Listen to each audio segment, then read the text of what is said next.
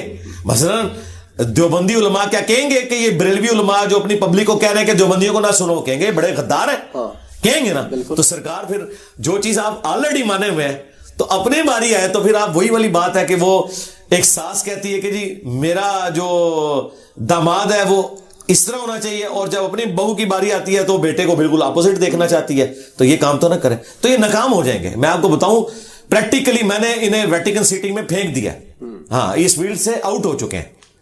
یہ آپ نہ مانے اس چیز کو, اپنے مدرسوں میں بیٹھے ہیں, یہ مدرسے ویٹیکن سٹی بن چکے ہیں. پبلک نہیں ان کی بات سنتی. یار جمعے کے خطبے میں دوسری اذان کے وقت 80% لوگ آتے ہیں. یہ علماء کی حالت ہے. اور آپ یہاں ہماری اکیڈمی میں آئے, میرے آنے سے پہلے یہ ہال بھرا ہوا ہوتا ہے, اور یہ یہاں سے نہیں آتے بندے, پوری دنیا سے لوگ آتے ہیں, ہر دفعہ نئے لوگ آتے ہیں. نہ بھی ہے کوئی فرق نہیں پڑتا. اور یوٹیوب پہ تو آپ دیکھ رہے ہیں ماشاءاللہ. اور ہمارے یہاں بھی ایک دوست بیٹھے ہیں, ڈاکٹر ڈینٹسٹ ہیں, وہ بھی کہتے ہیں جمعے کو میں علی بھائی کا ایک لیکچر گھر پہ سن لیتا ہوں, پھر نماز پڑھنے چلے جاتا ہوں, میں مسجد میں جا کے نہیں سنتا خطبہ. ظاہر ہے جی, یہ اب سٹوریاں سنا رہے ہیں. میں تو کہتا ہوں اس سے اگلا ورژن ہونا چاہیے, مسجد میں جائیں اور علماء کو بتائیں کہ یار تیاری کر کے یار آؤ, جس چیز کا کھا رہے ہو, تم سے تو فزکس کا پروفیسر بہتر ہے, وہ ایک دن پہلے تیاری کر کے تو جا کے FSC کے اسٹوڈنٹس کو پڑھاتا ہے. یار تم لوگوں نے ہفتے میں 1 دن اور ٹوٹل 52 ہفتے آتے ہیں, بس 52 تقریریں کو اچھی سی یاد کر لو, سال بعد تقریر واپس آئے گی, قرآن کا ترجمہ شروع کر دو یار. لیکن نہیں, وہی کہانیاں لے کے چل رہی ہیں.